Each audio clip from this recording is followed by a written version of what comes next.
জয় হিন্দ, বন্দে মাতরম সবাইকে।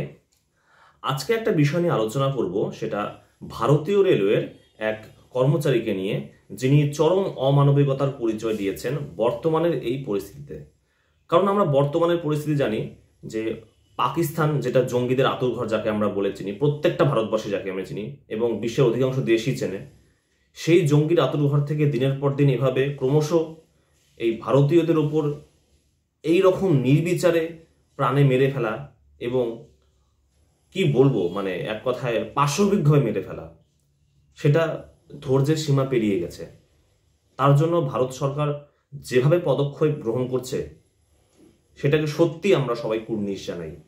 এবং এই পদক্ষেপের মূল যে কাণ্ডারি, সেটা হলো আমাদের দেশের রক্ষাকর্তা যারা রয়েছেন ভারতীয় সেনার মধ্যে রয়েছেন সিআইএসএফ জওয়ানরা রয়েছেন, বিএসএফ জওয়ানরা রয়েছেন, ইন্ডিয়ান আর্মি রয়েছে, ভারতীয় এয়ারফোর্স রয়েছে, ভারতীয় নৌবাহিনী রয়েছে।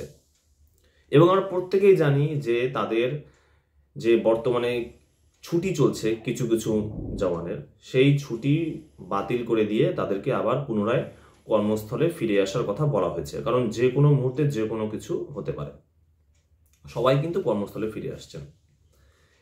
রিসেন্টলি একটা ঘটনা হয়েছে, নর্দার্ন রেলওয়ের ডক্টর বি.আর. আম্বেদকর নগর থেকে শ্রীমাতা বৈষ্ণোদেবী কাটরা পর্যন্ত যাওয়ার যে মালওয়া এক্সপ্রেস রয়েছে, সেই মালওয়া এক্সপ্রেসে দুজন জওয়ান যাচ্ছিলেন। একজন সম্ভবত বিএসএফ জওয়ান ছিলেন, আর একজন অগ্নিবীর ছিলেন। তাদের ছুটি বাতিল করে তারা এসএমবিটি কাটরা অর্থাৎ জম্মু কাশ্মীর যাচ্ছিলেন। তো যথারীতি তারা রিজার্ভেশন পায়নি ট্রেনে, এবং তারা কি করলেন, অসংরক্ষিত কামরার যে টিকিট সেটা কাটলেন। কেটে তারা ট্রেনে উঠতে গিয়ে দেখলেন যে অসংরক্ষিত কামরাতে প্রচুর ভিড় রয়েছে, এবং অগত্যা তারা কি করলেন, স্লিপার ক্লাসে উঠে পড়লেন। এবার স্লিপার ক্লাসে উঠে তারা সিটে বসেছিলেন। এবার টিটি আসলেন, এসে তাদেরকে যথারীতি জিজ্ঞেস করলেন টিকিট কোথায়। তখন তারা বলল যে এরকম এরকম ব্যাপার, টিকিট নেই, তারা এরকম অসংরক্ষিত কামরার টিকিট কেটে এখানে উঠে পড়েছেন। যাই হোক, ঘটনাটা আমি বললাম আপনাদেরকে, কিন্তু টিটি কিছুতেই এগ্রি হলেন না। বলল যে আপনাদেরকে নেমে পড়তে হবে, এখানে ওঠা বারণ, কারণ আপনাদের রিজার্ভেশন টিকিট নেই। তো বিএসএফ জওয়ানরা বা সেই জওয়ানরা, তাদের যেতেই হবে, তাদের একটা মানসিক চাপ আর একটা শারীরিক চাপও তাদের থাকে। বুঝতেই পারেন আপনারা, আমি কিভাবে আপনাদেরকে আর বোঝাবো।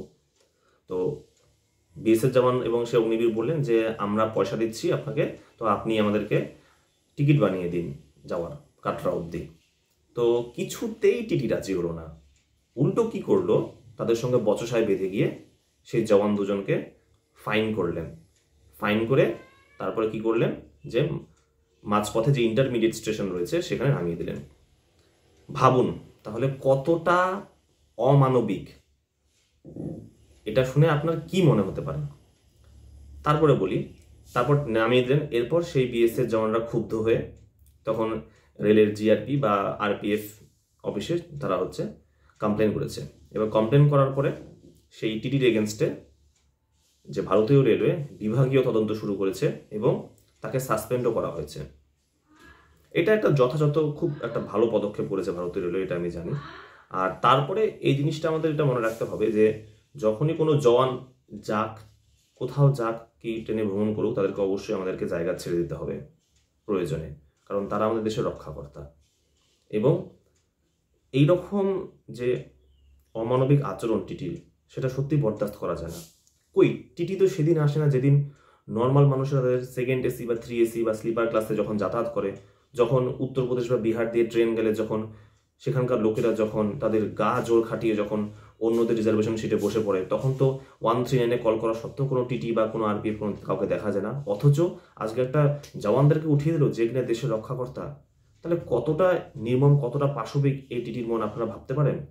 তো সবাইকে এটা আপনারা শেয়ার করুন, সবাইকে বলুন যে এইরকম কর্মকাণ্ড কখনোই করা উচিত না। এটা সত্যি এক অমানবিক, পাশবিক, মানবিকতার পরিচয়টা না।